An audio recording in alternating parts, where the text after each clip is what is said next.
오늘 성경 말씀은 순서에 따라서 고린도전서 4장 1절부터 5절까지 함께 살펴보도록 하겠습니다. 제가 오늘 이 본문 말씀을 천천히 봉독해 올리겠습니다. 고린도전서 4장 1절부터 5절까지입니다. 사람이 마땅히 우리를 그리스도의 일꾼이요 하나님의 비밀을 맡은 자로 여길지어다. 그리고 맡은 자들에게 구할 것은 충성이니라. 너희에게나 다른 사람에게나 판단받는 것이 내게는 매우 작은 일이라. 나도 나를 판단하지 아니하노니 내가 자책할 아무것도 깨닫지 못하나 이로 말미암아 의롭다함을 얻지 못하노라. 다만 나를 심판하실 이는 주시니라. 그러므로 때가 이르기 전 곧 주께서 오시기까지 아무것도 판단하지 말라. 그가 어둠에 감추인 것들을 드러내고 마음의 뜻을 나타내시리니 그때에 각 사람에게 하나님으로부터 칭찬이 있으리라. 아멘. 오늘은 이 고린도전서 4장의 이 첫 부분에 대해서 함께 살펴보고자 합니다. 4장의 내용들을 보게 되면 그렇게 이해하는데 어렵다든가 그런 부분은 없습니다. 다만 배경적으로 이 사도 바울이 고린도 교회 교인들에게 말하기를 우리가 신앙생활을 할 때에 어떻게 신앙생활을 할 것이냐 이런 관점에 대해서 얘기하고 있는 것이 이 본문의 배경이다라는 말씀을 드리고 싶습니다. 먼저 우리가 그 내용들을 쉽게 한번 살펴보겠습니다. 1절에 보면 사람이 마땅히 우리를 그리스도의 일꾼이요 하나님의 비밀을 맡은 자로 여길지어다 이렇게 표현하고 있습니다. 사람이라는 말은 무슨 말이겠습니까? 우리를 제외한 주변에 있는 다른 어떤 사람들, 그런 일반적인 그런 시각들, 어떤 그런 그 관점들, 그걸 우리가 일반적으로 사람이라고 표현할 수 있겠죠. 그렇지 않으면 우리를 제외한 주변에 있는 사람들을 우리를 보기를 혹은 나를 보기를 뭐라고 보는 것이 옳다고 말하는 겁니까? 그리스도의 일꾼이고 하나님의 비밀을 맡은 자, 이 두 가지로 그렇게 우리를 보는 것이 우리가 바른 신앙생활이다 이렇게 표현하고 있습니다. 그러면 그리스도의 일꾼이란 말은 무슨 말입니까? 우리가 성경을 이해하기 위해서는 그 의유에 대한 정확한 그 의미를 찾는 것이 중요한데 그리스도의 일꾼이라 할 때 그 그리스도는 잘 아시는 것처럼 예수님이 구주이시고 메시아니까 그리스도라고 말한 겁니다. 그래서 우리 주님에 대해서 우리는 일꾼이다라는 것이죠. 일꾼이라는 단어는 우리가 어려운 단어는 아닙니다. 일하는 사람 그렇게 표현할 수 있는데 여기 그 성경 속에 나오는 이 일꾼이라는 이 단어는 어디에 써 있는 단어냐 하면 일반적으로 그 당시에 예수님이 이 사도 바울이 편지 쓸 당시 기독교 초기 그 무렵에는 이 단어가 주로 배에 노를 젓는 사람을 가리키는 말이 바로 이 단어로 쓰이는 겁니다. 일꾼이란 말. 가장 좋은 예가 가장 적합하고 꼭 맞는 예가 무엇이냐 하면 우리가 옛날 그 당시에 그 전쟁 영화 특히 바다에서 배와 백끼리 이렇게 전쟁할 때 보면 밖에 위에 보이는 사람들은 창도 던지고 화살도 쏘고 이렇게 하지만 그러나 배가 빠른 속도로 이동하거나 또 빠르게 멈춰서거나 갑자기 방향을 바꾸거나 할 때에는 전혀 얼굴은 나타나지 않고 배의 아랫부분에서 배를 젓는 기다란 막대, 노를 배 바깥으로 내어놓고 열심히 배를 젓는 사람, 아마도 노를 젓거나 배를 젓는 사람들이 게으르거나 열심히 하지 않으면 배가 빠르게 나가지도 못하고 또 지휘관의 명령에 따라서 빨리 서지도 못할 거니까 엄청난 고통과 극한의 노력을 해야 되는 것이 바로 배 밑창에서 노를 젓는 사람들이라 이렇게 볼 수가 있습니다. 배를 젓는 그 사람들을 우리가 여기서 표현하는 단어가 바로 여기 나오는 성경의 일꾼이라는 단어입니다. 그리스도의 일꾼이 뭡니까? 얼굴은 드러나지도 않고 혼신의 힘을 다해서 누구의 말씀에 따라서 그리스도의 말씀에 따라서 자신의 모든 일을 다 하는 그와 같은 역할. 내가 그렇게 생각하는 것이 아니라 다른 사람들이 나를 볼 때에 그와 같은 사람이다라고 그렇게 여기는 것이 마땅하다는 겁니다. 저도 마찬가지고 여러분도 마찬가지입니다. 여러분 성도님들, 다른 사람들 우리를 볼 때 배 밑에서 극한적인 그 모든 것들을 자기의 것들은 하나도 내세우지 않고 얼굴도 이름도 드러나지 않고 극한의 노력을 하는, 오로지 명령하시는 그 명령에 따라서만 움직이는 그런 사람들로 우리를 다른 사람들에게 여기고 있는가요?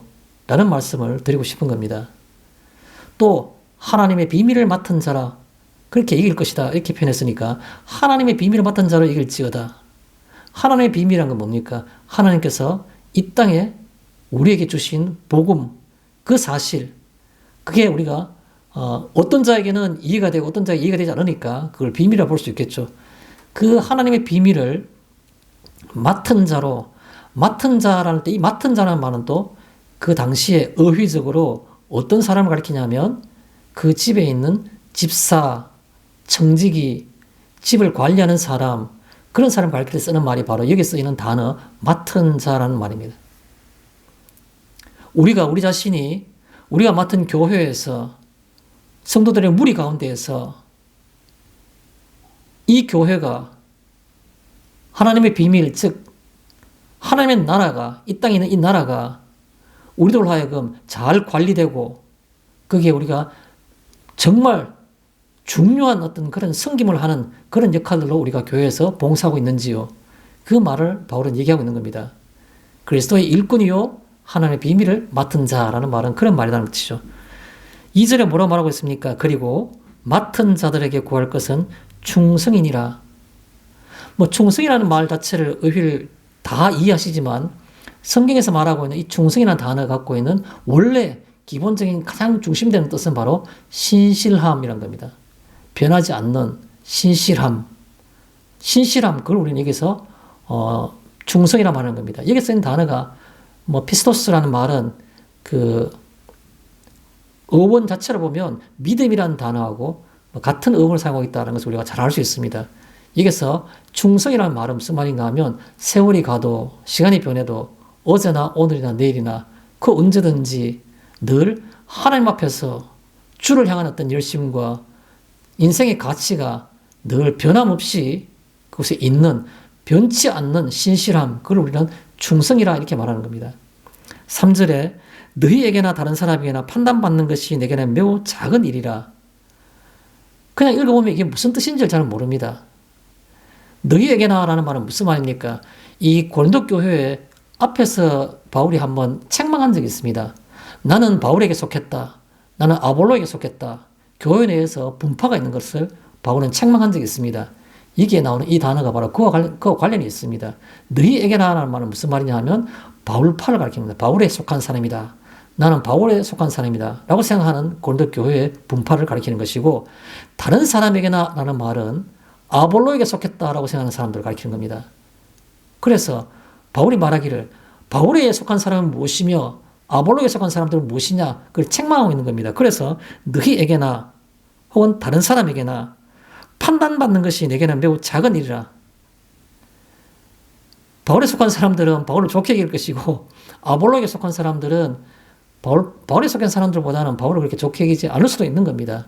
그런데 어떻게 여김을 받고 어떤 판단을 받든 간에 그 판단하는 것 자체는 아무 의미가 없다는 겁니다. 내게는 매우 작은 일이라. 아무것도 아니다는 뜻이죠. 그냥 편안하게 문학적으로 표현할 때 내게는 매우 작은 일이라.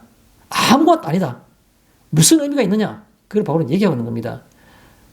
바울파에서 나를 어떻게 생각하든 아볼로파에서 나를 어떻게 생각하든 간에 그것은 전혀 일고의 가치가 없는 아무것도 아닌 것이다 라고 말한 겁니다. 그러면서 한 번 더 나아가서 뭐라고 말하냐니까 밑에 3절 끝부분에 뭐라고 말하고 있습니까? 나도 나를 판단하지 아니하노니 라고 말하고 있습니다.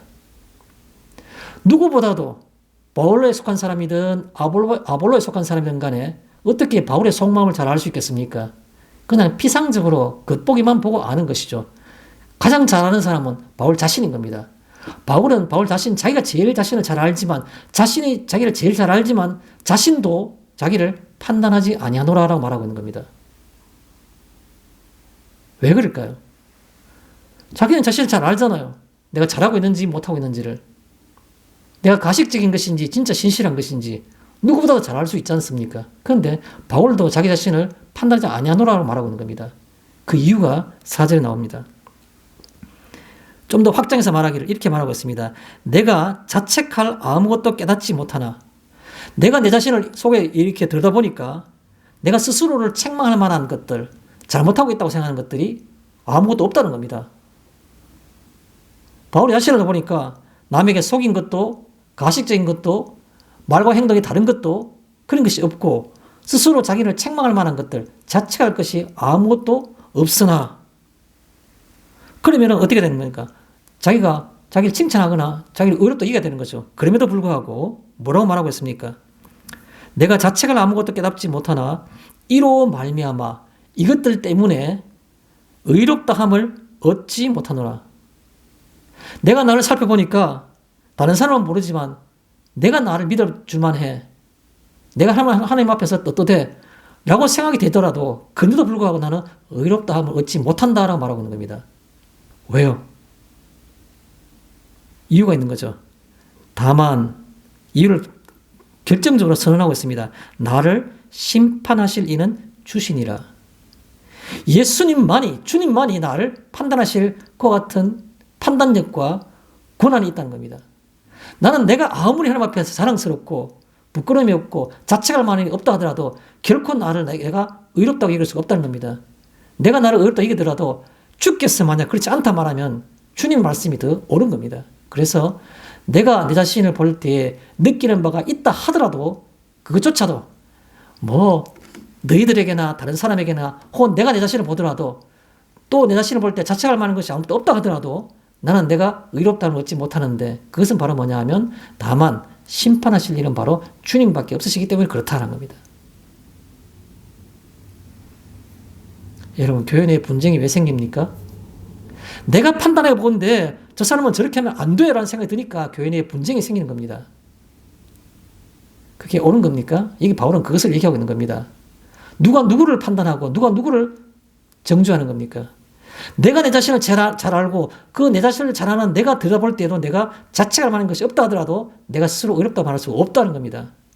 유일하게 그것을 인정해 주실 분은 주님밖에 없다는 거죠.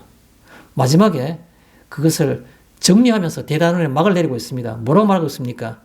그러므로 5절에 때가 이르기 전, 그때는 언제입니까? 주께서 오시기까지라고 표현하고 있습니다. 그때 주님의 재림을 얘기하겠죠? 때가 이르기 전, 주께서 오시기까지 뭐라고 말하고 있습니까? 아무것도 판단하지 말라.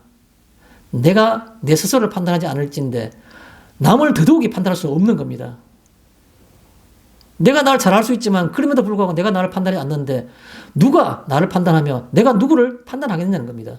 그래서 아무것도 판단하지 말라는 겁니다. 주님 오실 때까지.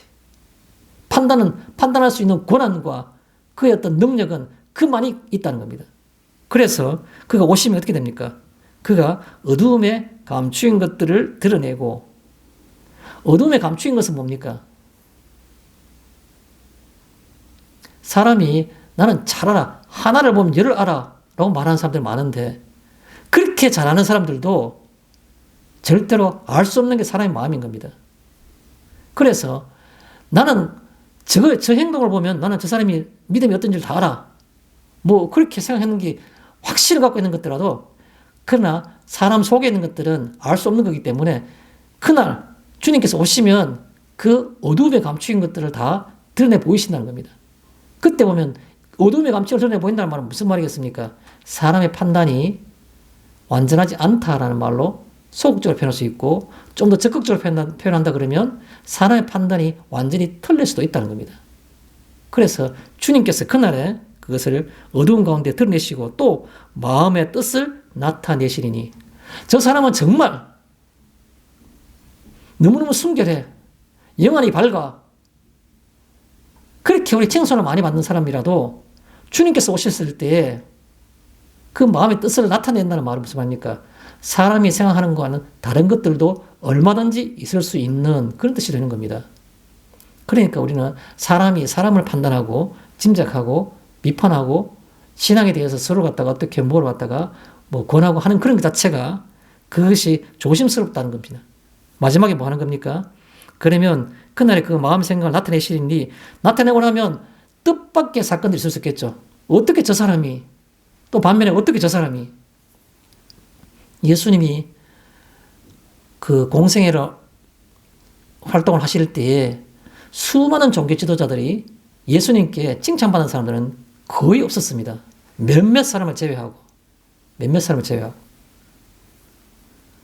뭐 니고데모나 아리마디 요셉이라든가 이런 사람들은 공회원이고 뭐 바리새인이고 그렇게 되었더라도 그런 사람 몇몇을 제외하고는 수많은 수십 수백 명의 수많은 종교 지도자들이 하나같이 주님께 책망받은 것들입니다.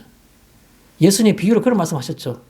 어떤 두 사람이 성전에 올라가서 기도를 하는데 바리새인은 하늘을 들어 우러러 보며 손을 들어 기도하되 내가 일에 두 번씩 금식하고 내가 구제하며 내가 저기 있는 저 세리와 같지 않음을 감사나이다.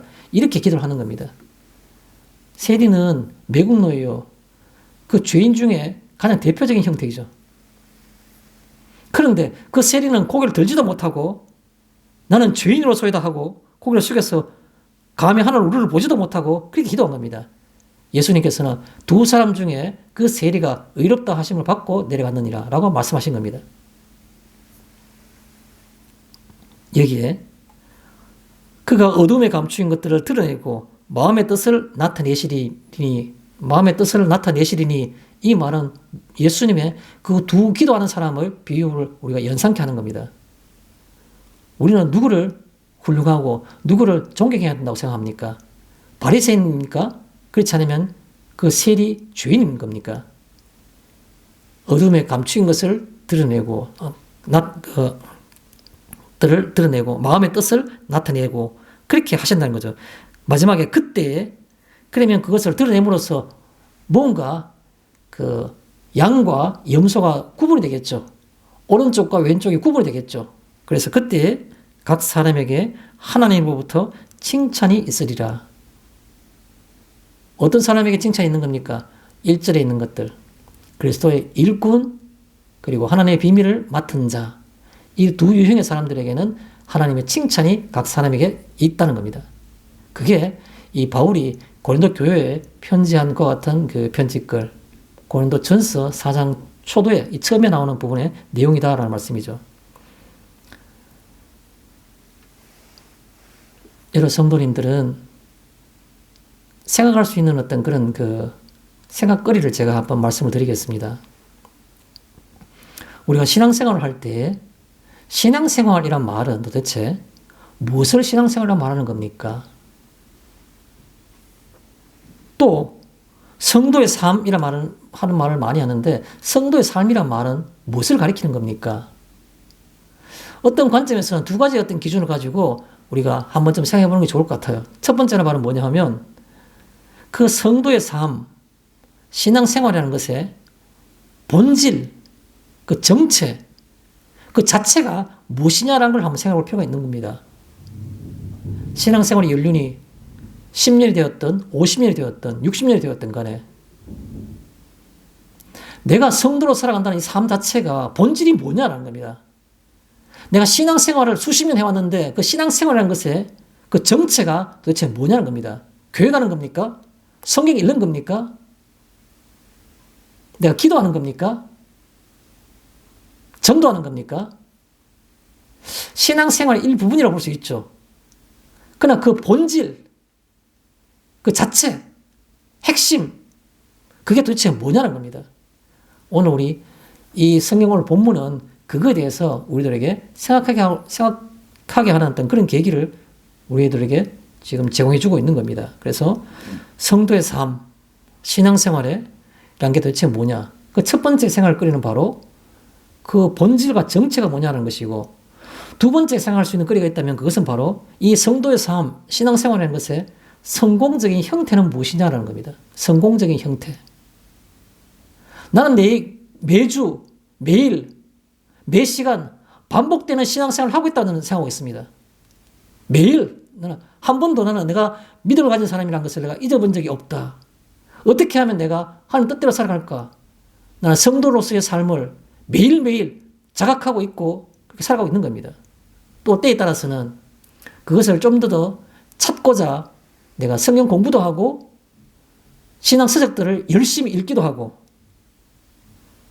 또 이런 문제에 대해서 관심을 가지기도 하는 겁니다. 다른 사람들은 습관적으로 교회에 왔다 갔다 하는 것을 신앙생활을 하지만 나는 본질적인 것에 목말라 하면서 성경 말씀을 열심히 읽고 그 속에서 하나님 뜻을 분별하고자 하고 또 관련된 어떤 신앙 서적들을 내가 내 손으로 열심히 찾아서 읽기도 하고 관심이 많다는 겁니다. 그랬어요. 찾아낸 신앙의 성공적 형태는 무엇입니까? 저는 묻고 싶은 겁니다. 그래서 오늘 여러분들이 이 오늘 성경 말씀을 읽을 때, 생각할 때 신앙생활의 본질, 성도의 삶이라는 것의 본질이 무엇이냐, 또 그 성공적인 형태는 무엇이냐 라는 것을 생각하시면서 이 성경 말씀을 깊이 대했으면 좋겠습니다. 자, 제가 오늘 본론으로 들어가서 몇 군데 성경 말씀을 통해서 이와 관련돼서 제가 조금 전에 생각할 수 있는 어떤 그런 그 거리를 말씀드리는 것과 관련해서 몇 가지를 말씀드리고자 합니다. 먼저 1절에 있는 말씀입니다. 그리스도의 일꾼이라는 것에 대해서 조금 설명을 드리겠습니다. 그리스도의 일꾼. 배 밑에서 힘겹게 배를 젓는 그 노만을 최선을 다해서 자기 의사와는 상관없이 극한적인 상황에서 최대의 힘으로 불순종하지 않고 그렇게 열심히 노를 젓고 있는 그 사람을 우리는 일꾼이라고 한다 그랬죠. 그래서 그리스도의 일꾼이라는 말을 달리 생각하면 이렇게 표현할 수 있는 거죠. 그리스도를 따르는 이라는 생각입니다. 신앙이 뭐냐? 신앙생활이 뭐냐? 성도의 삶이 뭐냐? 그 본질은 바로 뭡니까? 그리스도의 일꾼으로 사는 거라고 성경 말하고 있습니다. 그리스도의 일꾼은 어떻게 사는 겁니까? 위에 있는 군 지휘관이 전투를 할 때, 배와 배가 전투를 할 때 죽을 수도 있고 살 수도 있고 이길 수도 있고 질 수도 있는 이 절대절명의 순간에 그 지휘관의 명령은 추상같이 엄하고 절대적인 것이 있는데 거기에 내가 가진 모든 것들, 팔이 지치고 힘이 빠지고 죽을 것만 같더라도 숨이 차서 심장이 터질 것만 같더라도 그러나 그 노를 놓지 않기 위해서 노와 손을 헝겊으로 한 곳으로 고정시켜가지고 손에서부터 노가 벗어나지 않도록 결사적으로 절대적으로 젓고 있는 그와 같은 모습으로 제가 주님을 따르는 겁니다. 그것을 그리스도의 일꾼이라 말하는 겁니다. 주님을 따르는 그리스도의 일꾼. 그래서 그리스도의 일꾼이라는 것은 바로 주님을 따르는 그리스도를 따르는 이란 겁니다. 왜 그렇게 결사적으로 딴 것들 아무것도 없이 사회적으로 보면 노예니까 배 밑창에서 노예 신분이니까 노예 신분으로서 하는 거지만 이 그리스도를 일꾼이라는 것은 그 노예 신분으로서 수동적으로 의무적으로 하는 것이 아니라 내가 자원해서 하는 겁니다. 내 팔에 힘이 다 빠지고 숨이 가슴까지 목까지 차오르고 그럴지라도 내 극한적인 모든 노력으로 내 모든 것을 다해서 인내하며 그리고 또 기쁜 마음으로 온전히 순종하는 그와 같은 것을 우리는 그리스도를 따르는 그래서 일꾼이라 말하는 겁니다. 신앙은 그게 신앙인 겁니다.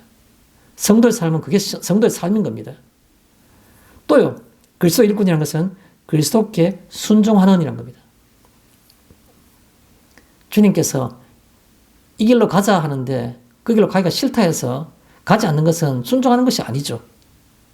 나는 아무리 생각해 보더라도 그 길은 험한 길인 겁니다. 가지 않는 겁니다. 그것은 그리스도 일꾼이 아닌 겁니다.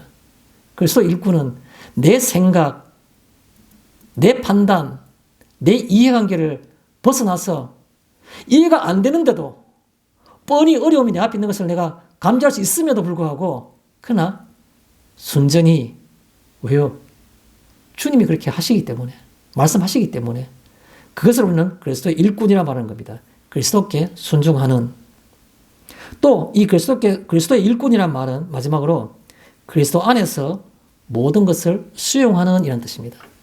그리스도 안에 있는 모든 것을 다 수용하는 겁니다. 이거는 필요 없을 것만 같아. 내 신앙생활 속에서는, 내 여건 속에서는, 내 가정 형편으로는, 내 사회적인 지위로서는 이거는 무리인 것 같아. 그런 것이 아니고 그리스도 안에 있는 것이면 모든 것을 받아들이는, 수용하는, 그게 바로 그리스도 일꾼의 특징이라는 겁니다. 자, 1절에 있는 말씀, 또 다른 말씀을 좀 더 풀어 설명하겠습니다. 하나님의 비밀을 맡은 자. 아까 제가 어휘적으로는 맡은 사람은 그 관리자, 청지기라 말했죠. 그래서 하나님의 비밀을 맡은 자는 바로 복음의 청지기로라는 그런 뜻입니다. 복음의 청지기로. 내가 가지고 있는, 내가 소유하고 있는 이 복음이 얼마나 귀한 것이냐라는 것은 바로 내 삶 속에서 나타나는 겁니다. 복음의 가치가 내 머리에 지식으로만 있는 사람은 삶 속에서 나타날 수가 없는 겁니다. 그러나 내 가슴과 내 마음과 내 인생 가운데 그것이 뼈에 새겨져 있는 복음이, 그런 그 기쁨과 가치가 있는 사람 같으면 삶 자체가 복음적일 수밖에 없겠죠. 그래서 하나님의 비밀을 맡은 자라는 것은 바로 복음의 정직이로, 복음을 다스리는 자로서, 복음을 섬기는 자로서, 복음에 대해서 내가 봉사하는 봉사자로서, 그게 바로 복음의 청지기로라는 말입니다.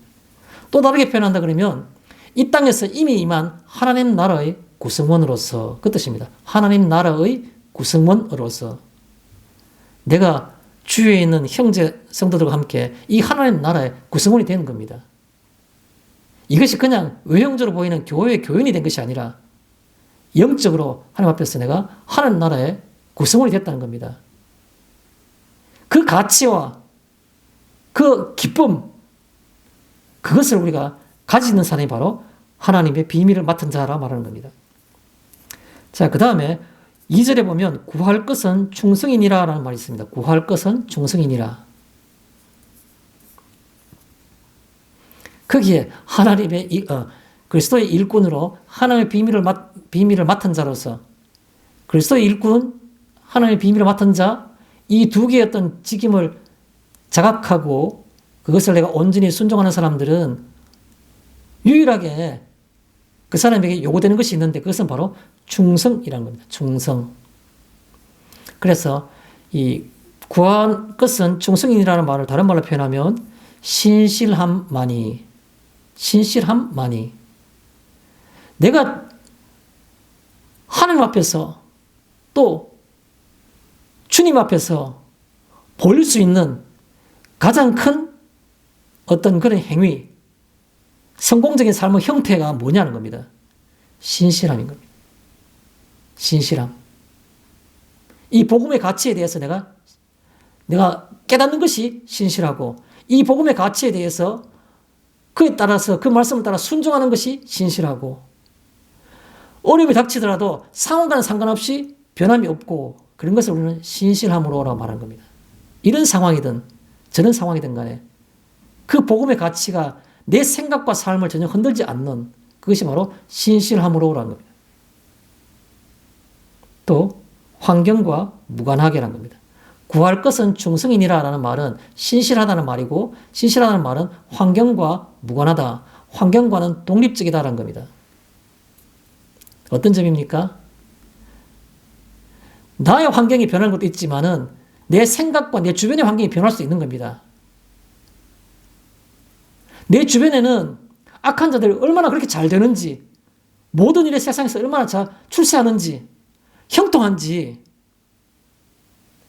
환경이 어떨지라도 그게 바로 환경과 무관하게라는 겁니다. 구할 것은 충성이라는 말은 신실하다는 말이고, 이 신실하다는 말은 변함이 없다는 말인데, 복음의 가치에 대해서 변함이 없다는 이 말은 내 주변의 환경이 어떤 환경일지라도 그 속에서 내가 똑같이 신실하게, 악한 자의 잘됨이 전혀 그 신실함에 영향을 끼치지 않는, 그것을 가르쳐서 우리는 구할 것은 충성이니라라고 말하고 있는 겁니다. 왜 그렇게 환경과 무관한 우리가 어떤 그 신앙생활을 할 수 있을까요? 유일한 가치가 여기 있기 때문에 그런 겁니다. 악한 자의 형통함과 악한 자의 그 잘됨이 그것이 영원한 것이 아니고 참된 가치가 아니기 때문에 거기에 영향을 받지 않는다는 말이 되는 겁니다. 왜 환경과 무관하게 될까요? 왜 환경의 조건들과 내 여건들과는 독립적이 될까요?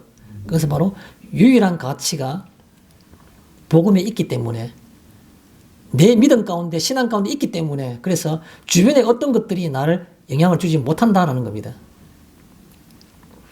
자, 3절에 보시면 판단받는 것에 대해서 얘기하고 있습니다. 그게 너희에게나 다른 사람에게나 판단받는 것이 내게는 매우 작은 일이라고 바울은 그렇게 권면을 하고 있죠. 너희에게든지 다른 사람에게든지 심지어 나도 나를 판단하지 않는다. 그렇게 말하고 있죠. 그래서 판단받는 것이 도대체 뭐냐는 겁니다. 판단받는 것. 조금만 생각하면 쉽게 이해할 수 있습니다. 인간의 생각과 시각, 그걸 우리는 판단이라 말하는 겁니다. 사람들이 나를 어떻게 보는가? 사람들이 나를 어떻게 볼 것인가? 그걸 의식하는 겁니다. 인간의 생각과 시각, 그것을 우리는 판단이라 말하는 겁니다. 그래서 판단받는 것을 바울은 아무것도 아니고 내게는 아주 작은 일이라 나도 나를 판단하지 않는다 말했으니까 그런 것에 전혀 영향을 받지 말아라 라는 것을 권면하고 있는 겁니다. 사람들의 생각과 시각, 그것은 잘못된 것일 수도 있고 그 제3자의 판단이 옳은 것이고 맞을 수도 있는 겁니다. 그러나 그것은 중요하지 않다는 거죠. 하나님께서 그때 그날에 내게 뭐라고 말씀하실지 그게 중요한 겁니다. 그래서 인간의 판단과 인간의 생각과 시각을 우리는 판단받는 것이라 말하는 겁니다.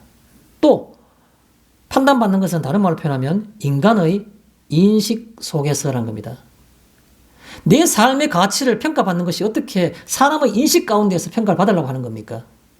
사람의 인식이 나를 훌륭하다고 하든 사람의 인식이 참 가증스러운 이중인격자라 말하든 그것은 바울이 말할 때 중요하지 않다라고 말하고 있는 겁니다. 그래서 이게 말하고 있는 판단받는 것을 바울은 무시하라고 말하는데 그 중에 그 판단받는 것은 인간의 인식 속에서 이루어지는 것이기 때문에 그렇다는 겁니다. 인간의 인식 속에서.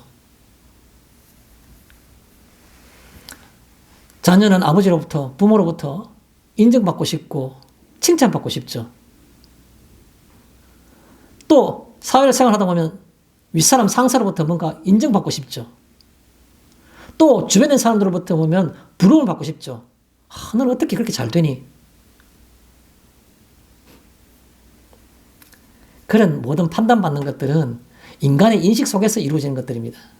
바울은 그것을 신앙생활, 성도 삶과는 무관한 것이라고, 무시할 만한 것이라고 그렇게 바울은 권면하고 있는 겁니다. 자, 거기에서 3절에 보면 너희에게나 다른 사람에게나 뭐 한마디로 표현하면 누구에게나 그 말이겠죠. 내 편이든지 내 편 아닌 사람이든 간에 누구에게든지 그런 말입니다. 그죠? 너희에게나 다른 사람에게나. 왜 누구에게나 라는 말을 쓰고 있을까요? 바울은 인간의 판단은 무의미한 것을 그 말을 하고 싶은 겁니다. 인간의 판단은 무의미한 것을, 의미가 없는 것을 바울은 그 얘기를 하고 싶은 겁니다. 그런 얘기들은 굉장히 뭔가 좀 식상한 표현이다. 잘 쓸 수 있는 표현이 아닌가. 맞습니다. 무의미하다. 인간의 생각과 인간의 판단은 무의미하기 때문에.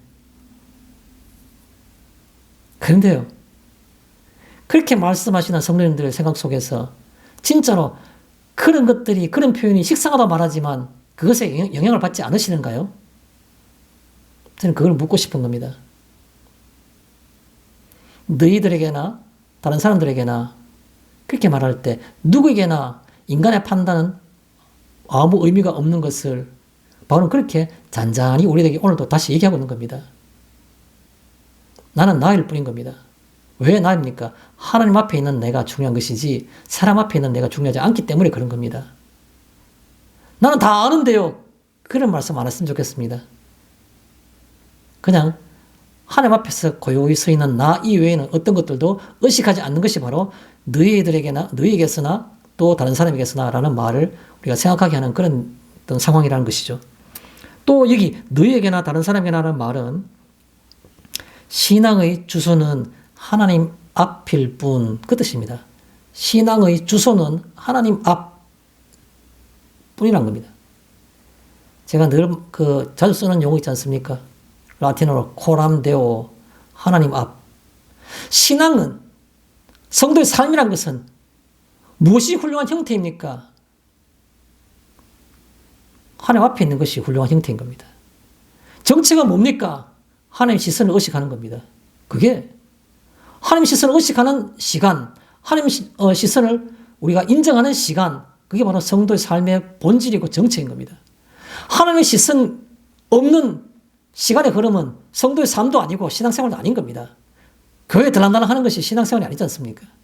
하나님의 시선이 머무는 곳, 하나님의 시선이 있는 것, 그게 바로 신앙의 본질이고 신앙의 정체이지 않습니까? 그래서 이게 너에게나 다른 사람에게나 라는 말은 신앙의 주소는 하나님 앞일 뿐, 그렇게 우리가 표현할 수 있는 겁니다. 또 있죠. 3절에 보면 나도 나를 판단하지 아니하노니 라는 표현을 하고 있습니다. 나도 나를 판단하지 아니하노니, 바울이 그렇게 표현했죠. 다른 말은 어떻게 표현했을까요? 이것은 이유가 있는데 매우 작은 일이기 때문에, 매우 작은 일이므로 바울이 그냥 문학적으로, 그냥 수사적으로, 우리 사람의 말하는 기법으로, 수사적 표현으로 매우 작은 일이라 이렇게 점잖게 표현했지만 아무것도 아니다 그 말입니다. 아무것도 아니다 그 말을 그냥 수사적으로 표현했을 뿐입니다. 매우 작은 일이라 이렇게 표현하고 있는 겁니다. 나도 나를 판단하지 않는데, 왜요? 판단받는 것 자체가 아무것도 아니기 때문에, 아주 작은 일이란 말, 아무것도 아니기 때문에 그런 뜻입니다. 또요, 판단하는 건 누가 하는 겁니까? 청지기가 하는 겁니까? 주인이 하는 겁니까? 명령자, 주인만이 그 종들을 판단할 수 있는 권한과 직책과 직임이 있는 겁니다. 청지기는 판단을 받는 대상이지 판단할 대상이 아닌 겁니다. 청지기가 여러 명이 있었다 합시다. 한 집이 아주 커서. 그러면 청지기끼리 서로 판단하는 겁니까? 그는 그럴 수가 없는 겁니다. 청지기의 직임 가운데에는 판단이라 할 수 있는 그 직임이, 권한과 책임이 없는 겁니다. 권리가 없는 겁니다. 그래서 청지기의 직임에는 그 판단이 없는 겁니다. 그래서 그 판단의 직임은 주인에게만이 라는 것이기 때문에, 그래서 나도 나를 판단하지 아니하노니라는 말을 쓴다는 겁니다. 그럼 4절에 심판하실 이라는 말이 나오는데, 그게 그 표현은 뭡니까? 심판하실 이가 따로 있다는 것이죠.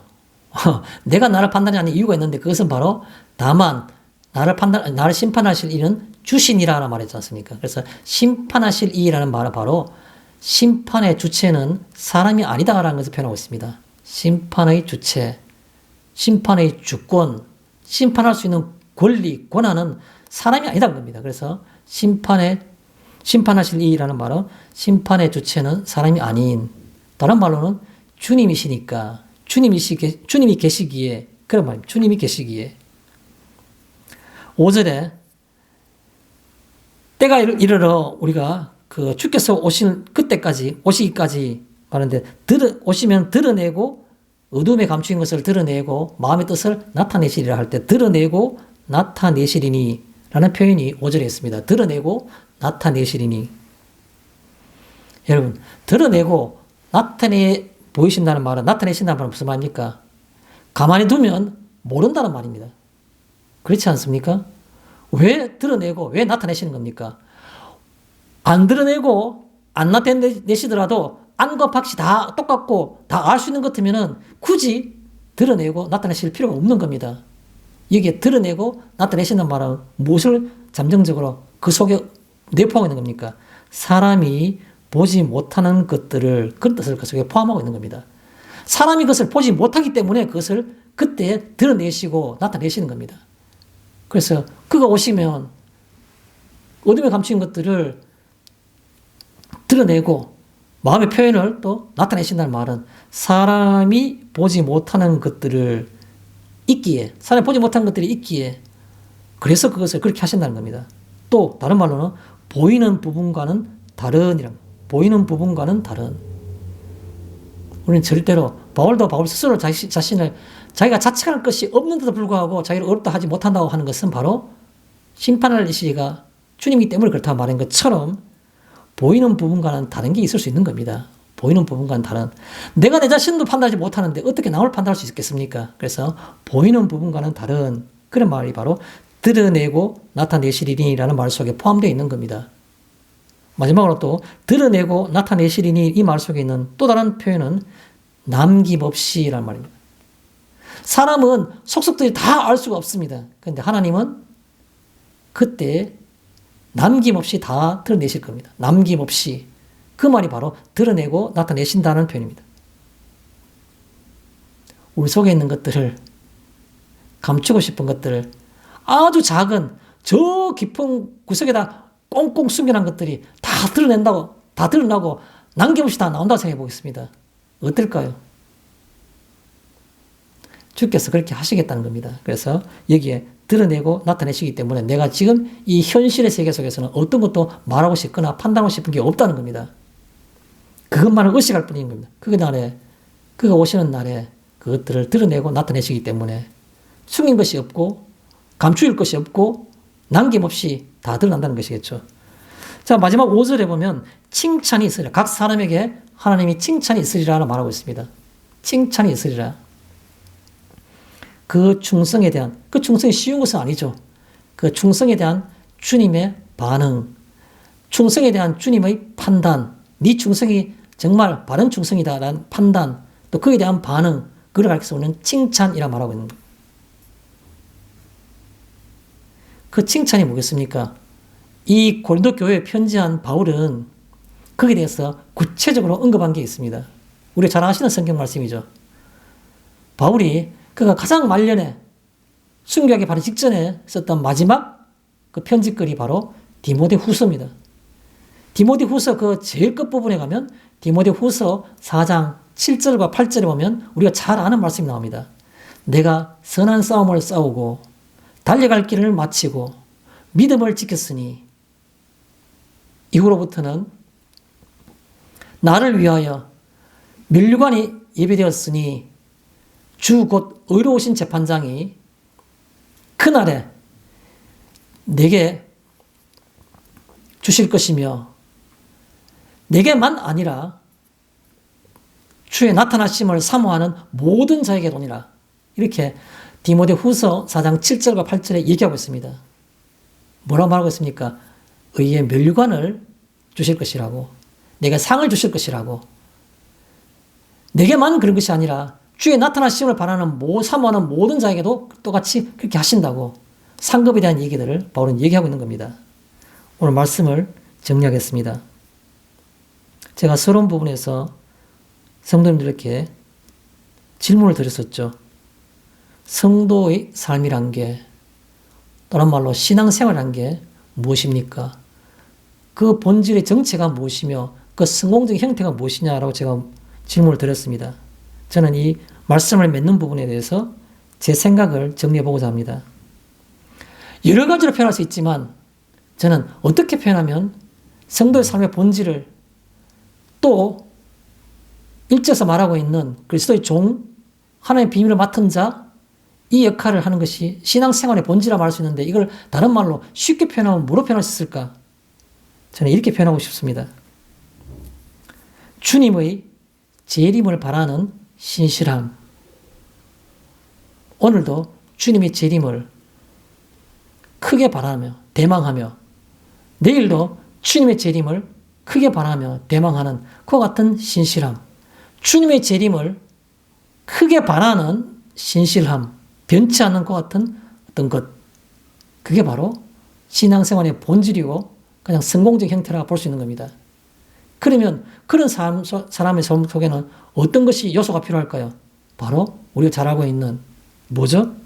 믿음 가운데에서만이 그것이 가능한 것이고, 또 소망 가운데에서만이 그런 삶이 가능한 것이고, 또 그런 내가 제 이름을 크게 바라는 신실함이 있다 그러면 마음속에서 세상의 것들에서 흔들리지 않고 남을 나보다 낫게 여기는 사랑 가운데에서 삶을 살아갈 수 있겠죠.